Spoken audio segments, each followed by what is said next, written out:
Hello dear friends, welcome back to our YouTube channel digital academy 03।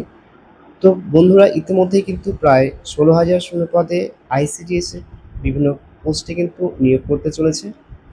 তো এর আগের একটি ভিডিওতে আমি ডিসকাস করেছিলাম আইসিডিএস এর সুপারভাইজার পোস্টের এক্সাম সিলেবাস এবং প্যাটার্ন সম্পর্কে। তো আজ আবারও আমরা আলোচনা করতে চলেছি আইসিডিএস এর যে ওয়ার্কার এবং হেল্পার পোস্টের যে সিলেবাস এবং এক্সাম প্যাটার্ন সে সম্পর্কে। তো তোমরা যারা সেই আগের ভিডিওটি দেখোনি আইসিডিএস সুপারভাইজার পোস্টের যে সিলেবাস এবং এক্সাম প্যাটার্ন, তো তারা চাইলে কিন্তু সেই ভিডিওটি দেখতে পারো। এই ভিডিওটার আই বটনের লিঙ্কটি দেওয়া রয়েছে, সেখানে ক্লিক করে তোমরা সরাসরি দেখতে পারবে। আর আমরা নেক্সটে আরও এই আইসিডিএস এক্সামের যে কোন কোন টপিক বেশ গুরুত্বপূর্ণ রয়েছে, যেগুলো আগে আপনাদের কভার করা উচিত, তো সেই বিষয়ে আমি ডিসকাস করে থাকবো পরবর্তী একটি ভিডিওর মাধ্যমে। তো ভিডিওটি শুরু করার আগে আপনাদের কাছে একটি ছোট্ট রিকোয়েস্ট রয়েছে। আপনারা যারা আমাদের চ্যানেলটিতে নতুন ভিজিট করেছেন তারা অবশ্যই কিন্তু আমাদের চ্যানেলটিকে সাবস্ক্রাইব করে পাশে বেল আইকনটিতে প্রেস করে রাখুন এরকম লেটেস্ট আপডেটগুলি সবার প্রথমে পাওয়ার জন্য।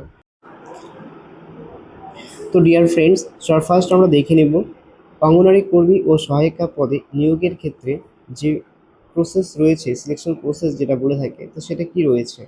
তো ফার্স্ট কিন্তু এখানে বলা হয়েছে যে অঙ্গনওয়াড়ি কর্মী ও সহায়িকা পদের ক্ষেত্রে আপনাদের প্রথমে লিখিত পরীক্ষা হয়ে থাকবে এবং পরবর্তীতে ইন্টারভিউ হয়ে থাকবে। অর্থাৎ এখানে কিন্তু আপনাদের দুটি কিন্তু স্টেজ কিন্তু কমপ্লিট করে থাকতে হবে। এক্ষেত্রে কিন্তু বলা হয়েছে লিখিত পরীক্ষা 90 নম্বরের মধ্যে হয়ে থাকবে এবং ইন্টারভিউ কিন্তু বলা হয়েছে এখানে 10 নম্বরে থাকছে। টোটাল মিলিয়ে কিন্তু আপনাদের 100 নম্বরে কিন্তু পরীক্ষা হয়ে থাকবে। এক্ষেত্রে লিখিত পরীক্ষার ধরন কিন্তু এখানে বলা হয়েছে পার্ট 1 বলা হয়েছে এখানে, এবং পার্ট 2। পার্ট 1-এ বলা হয়েছে 75টি কিন্তু এখানে এমসিকিউ থাকবে, যার প্রত্যেকটি মান কিন্তু 1 নম্বর করে থাকছে। এবং পার্ট 2-এ বলা হয়েছে 15 নম্বরে একটি প্রবন্ধ লিখতে হবে প্রার্থীদের, বাংলা ভাষায় সেটা লিখতে হবে এবং দেড়শো শব্দের মধ্যে কিন্তু এই প্রবন্ধটি রচনা করে থাকতে হবে।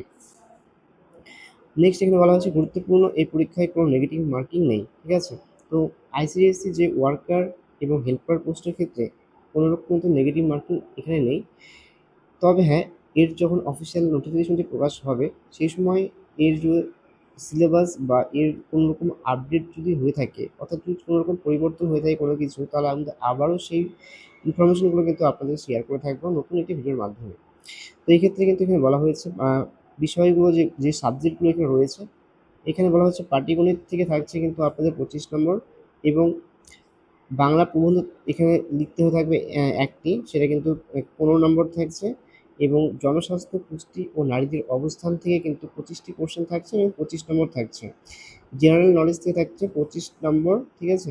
এরপর মোট টোটাল কিন্তু এখানে যে এক্সাম হয়ে থাকবে সেটা কিন্তু 90-এর মধ্যে হয়ে থাকবে এবং সময় কিন্তু বলা হয়েছে 3 ঘন্টা থাকছে। তো আপনাদের এখানে বাংলা প্রবন্ধের উপর খুব কিন্তু গুরুত্বপূর্ণ একটি রয়েছে এটি, তো এটা একটু জোর দিতে হবে আপনাদের, কারণ এখানে হচ্ছে 15 নম্বর থাকছে। এরপর নেক্সট বলা হয়েছে অঙ্গনওয়াড়ি কর্মী ও সহায়িকা পরীক্ষার সিলেবাস। তো এই ক্ষেত্রে সিলেবাস অনুযায়ী কিন্তু আপনাদের ফার্স্ট যে অঙ্ক, সেই অঙ্ক থেকে থাকছে কিন্তু ফার্স্ট পাটিগণিত থেকে থাকছে অনুপাত ও সমানুপাত, ঠিক আছে। এরপর থাকছে অংশীদারি কারবার। এরপর রয়েছে এখানে আপনাদের গড়, শতকরা, লাভ ও ক্ষতি, সময় ও দূরত্ব, অন্যান্য মৌলিক পাটিগণিতের বিষয়।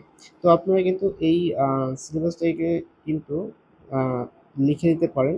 এছাড়াও আপনারা আমাদের টেলিগ্রাম চ্যানেলে কিন্তু জয়েন করতে পারেন, সেখানে এর যে পিডিএফ ফাইলটি সেখানে আমরা শেয়ার করে দেবো। এই লিঙ্কটি আপনি আমার এই ভিডিওটার ডেসক্রিপশনে পেয়ে যাবেন, সেখানে আপনার একটু লিঙ্কটি চেক আউট করে নেবেন।